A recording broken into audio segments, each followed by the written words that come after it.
इसको हम अंग्रेजी में कहते हैं कैपेसिटर। नोट भी करते रहें।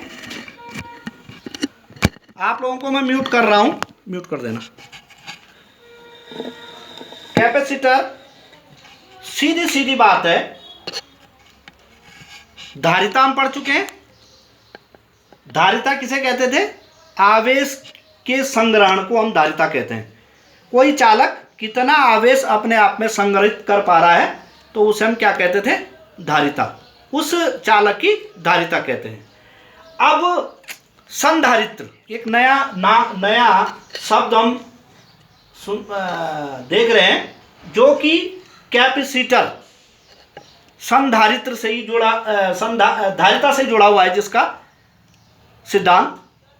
तो संधारित्र एक ऐसी युक्ति या समायोजन, एक ऐसी युक्ति या समायोजन है जिसमें हम चालक के आकार में, ध्यान दीजिए, चालक के आकार में परिवर्तन न कर, यानी परिवर्तन, चालक के आकार को परिवर्तित न करके हम उसकी धारिता को बढ़ाते हैं। ठीक है ना? तो इस प्रकार के समायोजन को हम क्या बोलते हैं? संधारित्र। बात समझ में आई?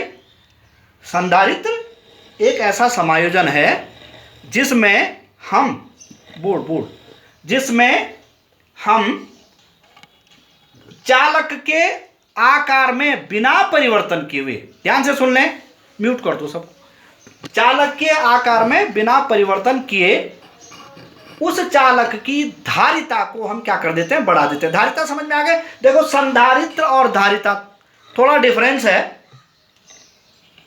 संधारित्र उसका अभिलाक्षणिक गुण है, धारिता उसमें आवेश, चालक में आवेश संग्रहण करने को हम कहते हैं धारिता, संधारित्र। तो क्या आप लोग परिभाषा लिख सकते हैं? ये मैं कल वैसे लिखा चुका हूं, थोड़ा मैं रिवीजन आपको करा रहा था। यदि Q आवेश किसी चालक को दिया जाता है, यदि क्या कर दिया जाता है? Q आवेश किसी चालक को दिया जाता है तो साथ साथ उस चालक के विभव में भी क्या होता है? वृद्धि होती है। तो हम जानते हैं यदि चालक की धारिता C है तो ये रिलेशन हम पढ़ चुके हैं, C = Q/V। अब यहां पर एक महत्वपूर्ण फैक्टर है, C is directly proportional to V। देख रहे होंगे आप, जो धारिता है वो विभव के व्युत्क्रमानुपाती होती है। ये पॉइंट नोट करें। यानी कि किसी चालक के आकार में परिवर्तन नहीं करना, ये जो है सब पे लागू होगा। किसी चालक के विभव को यदि हम कम कर दें, पहले उसका विभव माना V था और किसी युक्ति द्वारा उसका विभव जो है क्या हो जाता है? कम हो जाता है। तो पुनः वही विभव प्राप्त करने के लिए हमको चालक को क्या करना पड़ता है? आवेशित करना पड़ता है। यानी उसमें आवेश की और मात्रा देनी पड़ती है, आवेश उसको और देना पड़ता है जिससे उसका विभव कांस्टेंट रहे। समझ में आ गया?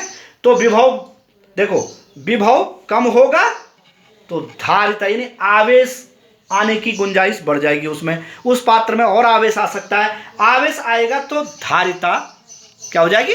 बढ़ जाएगी। तो संधारित्र एक ऐसी युक्ति है जिसमें हम किसी चालक के आकार में बिना परिवर्तन किए हुए उसकी धारिता को बढ़ा सकते हैं। अब मैंने एक कल सिंपल हम बनाया था कुछ, इसका वो कहाँ गया?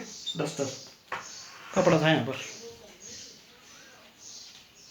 कल हमने A और B दो चालक प्लेटें ली थी। A और B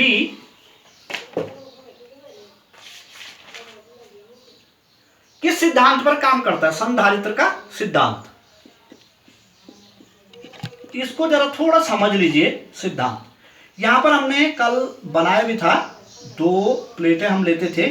एक तो A, पहले A प्लेट ली, इसको हमने कितना आवेश दिया? +Q आवेश दिया, प्लस आवेश इसके सरफेस पर क्या हो जाएगा? एक समान रूप से वितरित हो जाएगा। किसी युक्ति द्वारा हमने इसको क्या दिया? आवेश दिया भाई। ठीक है? और इसको एक विद्युत रोधी स्टैंड पर जो है हमने रखा हुआ है और इस आवेश को कनेक्ट किया हमने एक स्वर्ण पत्र जो कि एक ऐसे कांच के पात्र में है जिसमें वो अंदर दिखाई दे रहा है, लेकिन इसके अंदर क्या है, निर्वात है, कोई वायु या माध्यम नहीं है, निर्वात है। तो जैसे ही हमने धन आवेश इसको दिया तो इसको यहां से कनेक्ट करके स्वर्ण पत्र को, तो इसके दो जो पत्र हैं, पत्र जानते हैं, पतली चादर टाइप की, इस प्रकार से चिमटी के रूप में इसको जोड़ दिया, जो कि आसानी से अंदर और बाहर मूवेबल हो सकती है। तो आप देख रहे हैं इसको हमने इस ए प्लेट को जब धन आवेश दिया गया तो इन स्वर्ण पत्रों में भी वो आवेश क्या हो जाएगा, वितरित हो जाएगा, क्योंकि ये जो है ए प्लेट से कनेक्ट है। तो दोनों प्लेटों में धन आवेश जाएगा तो क्या होगा, समान आवेश एक दूसरे को प्रतिकर्षित करेंगे, तो क्या होगा, ये पत्तियां फैल जाएंगी। ठीक है, ये पत्तियां फैल जाएंगी, पूरा आवेश जितना हमने इसको दे दिया। अब होता क्या है, हम इसके बगल में इससे लगी हुई एक अनावेशित, जिस पर कोई आवेश हमने नहीं दिया, एक बी प्लेट रख देते हैं। तो आप प्रेरण आगे पढ़ेंगे पूरा।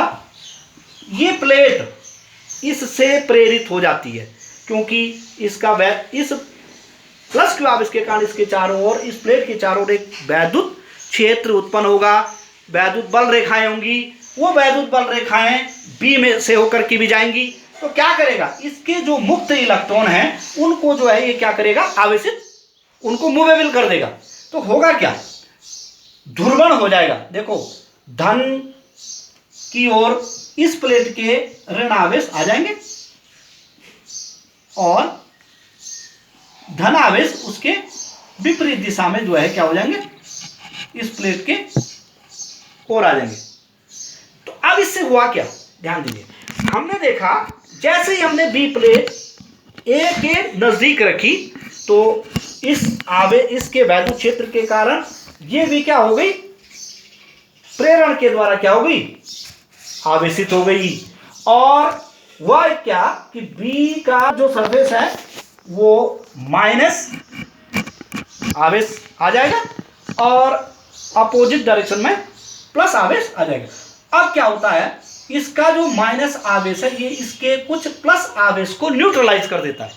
क्या करेगा, ये चीज ध्यान से सुनिए, माइनस आवेश प्लस आवेश को न्यूट्रलाइज करेगा तो विभव क्या हो जाएगा, एक प्लेट का कम हो जाएगा। तो ये प्लेट है, यहां पर भी प्लस कम हो जाएगा, तो ये इनके बीच प्रतिकर्षण बल थोड़ा घट जाएगा, तो ये प्लेटें थोड़ा संकुचित, पूरी फैली हुई थी, थोड़ा कम हो जाएगा, फैलाव कम हो जाएगा। फैलाव कम क्यों हुआ, क्योंकि यहां प्लस आवेश भी है, ये प्लस आवेश ए के विभव को बढ़ाने में भी योगदान कर रहा है। तो बहुत ज्यादा इफेक्ट नहीं पड़ेगा क्योंकि प्लस आवेश के कारण जो इफेक्ट पड़ना था वो इसलिए कम होता है क्योंकि ऋण आवेश ए प्लेट के प्लस आवेश के ज्यादा करीब है, तो ऋण आवेश का इफेक्ट ज्यादा महसूस होगा, प्लस आवेश का कम, यानी कि विभव बढ़ने के बजाय थोड़ा घट जाएगा। ये इसका सिद्धांत, ध्यान से देखिए। दूसरा, अब क्या करते हैं हम, ए प्लेट है, वही ए प्लेट दूसरे चित्र से मैं दिखा रहा हूं या इसी में दिखा देते हैं। अब क्या होता है, हम इस प्लेट को क्या कर देते हैं, ग्राउंड कर देते हैं भाई। एक विद्युत रोधी स्टैंड में रखी हुई है और इस प्रकार से वायर है और इसको हमने क्या कर दिया, ग्राउंड, अर्थ कर दिया। अर्थ होता क्या है कि इस प्लेट बी प्लेट के जो प्लस हैं, प्लस आवेश हैं, वो कहां को चले जाते हैं, पृथ्वी में चले जाते हैं। मैंने रेफरेंस जो आपको पढ़ाया था कि पृथ्वी एक निर्देश तंत्र के रूप में, इसमें जितना आवेश हम देंगे कोई फर्क नहीं पड़ेगा, लेंगे तो कोई फर्क नहीं पड़ेगा। जिस प्रकार समुद्र से हम एक लोटा पानी निकालते हैं तो समुद्र में पानी के तल पर कोई असर नहीं पड़ेगा, या एक बाल्टी डालते हैं तो कोई, उसी प्रकार ये प्लस आवेश कहां चला जाएगा, पृथ्वी में ग्राउंड चला जाएगा। यहां से कौन सा आवेश आएगा, माइनस, निश्चित है जब प्लस जाएगा तो माइनस आ जाएगा। अब देखो यहां प्लस की कमी हुई और माइनस की वृद्धि हो गई, तो होगा क्या, ये माइनस आवेश यहां ज्यादा होने के कारण ए के विभव में काफी क्या होगी, कमी होगी। और जब कमी होगी तो क्या होगा, ये जो पत्र हैं वो और क्या हो जाएंगे, क्लोज हो जाएंगे, इनका फैलाव कम हो जाएगा। इसका मतलब प्लेट ए में विभव की कमी आई है। तो जब प्लेट ए में विभव की कमी आई है तो हम क्या कर सकते हैं, इसका विभव भी लाने के लिए, जो प्रारंभ में था कांस्टेंट विभव बनाने के लिए, इसको हम फिर किसी युक्ति द्वारा और आवेश दे सकते हैं। तो हम देख रहे हैं आवेश धारण की जो क्षमता है ए प्लेट की क्या हो रही है, बढ़ रही है। तो हमने बिना आकार बदले हुए हमने चालक की धारिता, क्योंकि विभव क्या हो गया, घटेगा, आवेश ग्रहण करने की क्षमता बढ़ेगी, तो सी भी क्या हो जाएगा, बढ़ेगा, जो उसकी धारिता होगी वो भी क्या हो जाएगी, बढ़ जाएगी। तो जब धारिता बढ़ जाएगी तो स्पष्ट हो गया कि चालक के आकार में बिना परिवर्तन किए हुए हमने इस चालक की धारिता को बढ़ा दिया। ये समझ में आ गया। अब ये युक्ति क्या कहलाती है, संधारित्र, यानी कि इसको हम इस प्रकार से दो प्लेटों से हम दिखाते, ये युक्ति संधारित्र कहलाती है। ये ए प्लेट है और ये बी प्लेट है। इनमें आवेश कितना है, समान आवेश, हमने कहा था इसमें प्लस है सपोज, और इसमें क्या हो जाएगा, उतना ही माइनस क्यू आवेश होगा, समान आवेश। ये क्लियर है।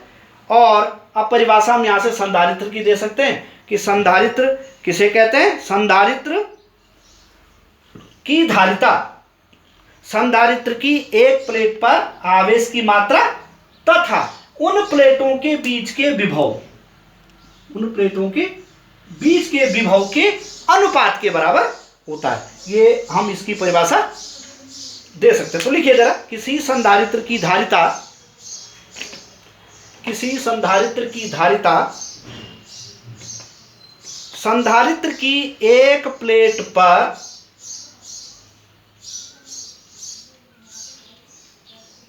आवेश की मात्रा, चाहे यहां का लो चाहे वहां को लो, दोनों में, दोनों प्लेटों पर आवेश की मात्राएं समान है। एक प्लेट पर आवेश की मात्रा तथा दोनों प्लेटों के बीच के विभव या विभवांतर कहें आप, विभवांतर के अनुपात के बराबर होता है। तो ये निकल गया C is equal to Q upon V। परिभाषा प्रैक्टिकली भी प्रूफ हो गया और न्यूमेरिकली भी हमने ये प्रूफ कर दिया, डेरिवेटिवली भी हमने इसको प्रूफ कर दिया। तो ये चीज समझ में आ गई। अब इसके आधार पर हम ये कह सकते हैं कि एक प्लेट, एक चालक जो है ए, ये प्रत्येक चालक संधारित्र हो सकता है। क्यों, एक प्लेट को हम क्या मानेंगे, अनंत, अनंत पर, एक प्लेट को हम क्या मानेंगे, अनंत पर मानेंगे। तो हम कह सकते हैं कि प्रत्येक चालक एक संधारित्र है जिसकी दूसरी प्लेट कहां है, अनंत पर स्थित है। ठीक है, प्रत्येक चालक एक ऐसा संधारित्र है जिसकी दूसरी प्लेट को हम अनंत पर मान सकते हैं। क्लियर, ये क्लियर हो गया। ये टॉपिक समझ में आ गया सबके, ये समझ में आ गया होगा।